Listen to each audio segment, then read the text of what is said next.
Göteborg, c'est une histoire d'eau, avec des dizaines de ponts qui obligent à baisser la tête. Notre week-end commence à bord d'un bateau de tourisme, le long d'un réseau de canaux construit au XVIIe siècle. Le meilleur point de vue pour observer une ville en apparence un peu austère, mais dominée par deux couleurs. Le bleu, avec son vieux tram qui serpente partout, et le vert, avec des parcs et jardins luxuriants en pleine ville. Et puis, au bout du canal, le plus grand port de Scandinavie, où les ferries et les vieux gréements se croisent et où d'immenses dames de fer vous toisent. Klaus est aux commandes depuis 11 ans, il fait le même circuit 6 fois par jour, jamais lassé, toujours émerveillé. La vie ici à Göteborg est très paisible. C'est un bon compromis. Ce n'est pas trop grand, pas trop petit non plus. On y vit vraiment très bien. Soudain, l'emblème de la ville se dresse sous nos yeux. Un étrange bâtiment au toit pointu, notre incontournable. Feske Kyrka, ça veut dire littéralement l'église aux poissons. En fait, ce n'est pas une église, mais le fruit de l'audace d'un architecte peu orthodoxe. À l'intérieur, ni prêtre ni fidèle, mais une bénédiction pour les papilles. Sur la glace pilée s'offrent tous les trésors de la mer du Nord et de la Baltique. Vous avez le turbo, mon préféré, le maquereau suédois, et là, un magnifique cabillaud de 10-12 kilos. Il vient d'où? De la côte toute proche. Et parce que notre estomac n'y tient plus, grimpons à l'étage où se trouve un restaurant et un autre barbu. C'est vous le patron? Oui, c'est moi le boss. Johan a gagné 3 fois le concours du plus rapide ouvreur d'huîtres au monde. Regardez, ces images sont filmées sans trucage. Il lui faut 15 secondes pour en ouvrir 3. Sa précision est redoutable, il n'a jamais fini aux urgences. Une fois rassasié, le vieux tram nous offre une autre perspective sur la ville. Les rues charmantes du quartier bobo de Haga, Avenue, les Champs-Élysées locaux, et puis, au bout de la ligne, c'est encore de l'eau, un quai et une histoire de bateau.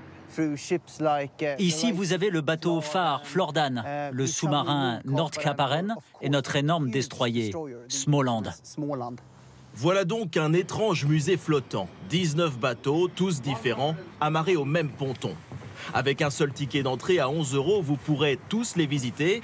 Mais puisque notre temps est compté, nous allons vous en montrer un seul.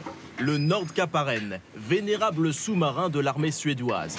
Dans ses conduites étroites et graisseuses, 37 hommes cohabitaient pendant toute la durée de la guerre froide. Ça tourne comme le barillet d'un revolver. Vous chargez les torpilles les unes après les autres. Et là, juste à côté, le dortoir avec 20 lits. Les conscrits se relayaient pour tirer les bombes. Il n'y avait aucune intimité. Effrayant. Effrayant, oui. Sortons par une trappe et tirons une porte en bois. Derrière, un autre musée surprenant.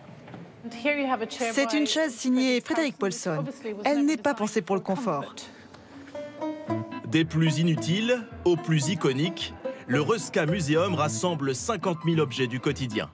Le téléphone Ericsson que l'on trouvait dans chaque foyer suédois jusqu'à l'arrivée du portable, un fauteuil créé dans les années 30 et que l'on croise toujours dans la plupart des lieux publics, et puis cette cuisine française dessinée par Le Corbusier. Et de la cuisine à la chambre à coucher, il n'y a qu'un pas. C'est l'heure d'aller dormir. Ah oui, c'est grand, hein. Je pense qu'on va être bien. 75 € la nuit pour cet hôtel de standing, une affaire en Suède connue pour ses prix élevés. Et pour ne rien gâcher, le bar du 7e étage propose de bons cocktails et surtout un panorama extraordinaire sur la ville pour voir la vie en rose à la tombée du jour. À notre réveil, le ciel a changé de couleur. La grisaille nous accompagne sur le ferry, cap sur l'archipel. Car Göteborg est situé à proximité immédiate d'une vingtaine d'îles. À une demi-heure de la côte, et pour 5 € la traversée, nous avons choisi Struze.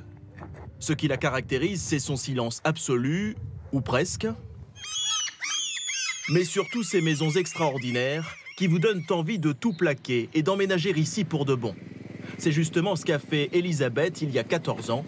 Avec son chien Balou, elle a rejoint la petite communauté de Struze, 1400 habitants hors saison. Vous ne vous ennuyez jamais? M'ennuyer? Non, jamais.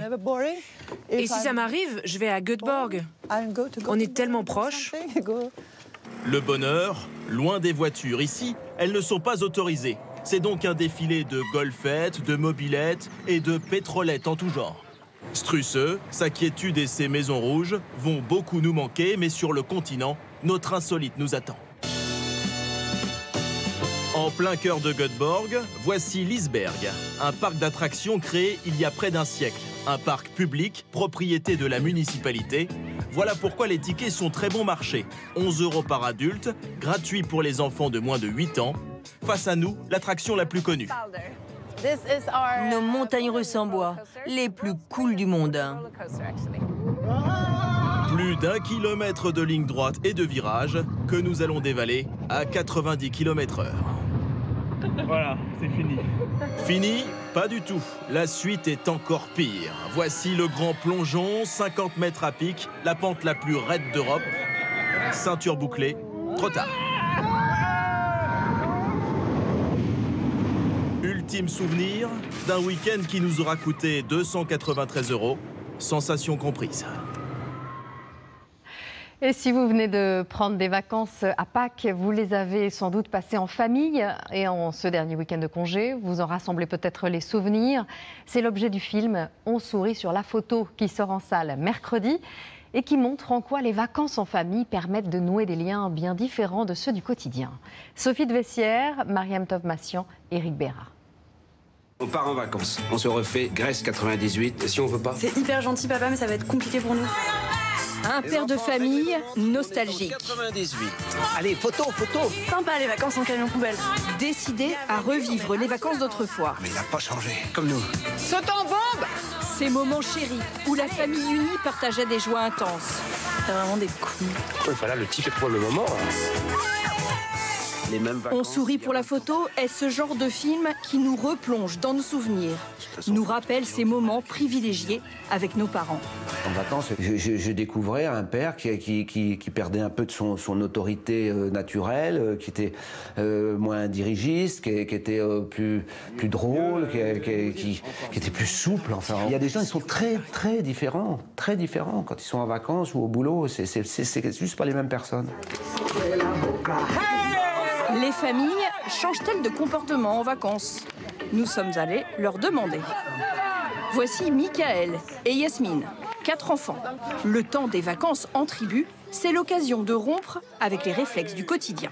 On est pris par le train-train du travail, de l'école, et là, on se relâche, on prend vraiment le temps de discuter, de profiter. On est peut-être mutuellement, aussi bien les enfants comme nous parents, être plus à l'écoute, plus attentifs en fin de compte. Se parler dans le calme, partager des moments ensemble, pour le plaisir pur de l'instant présent, mais pas seulement. J'étais enfant, je partais beaucoup en camping, et quand je repense maintenant, en fait, j'ai énormément de super souvenirs, et du coup, je vais faire vivre ça à mes enfants. Et pouvoir plus tard leur montrer des photos, des vidéos, de tout ce qu'on a pu partager avec eux, ça reste des moments gravés jusqu'à la fin dans notre mémoire. Des photos à garder soigneusement au retour des vacances pour pouvoir les revivre à tout moment.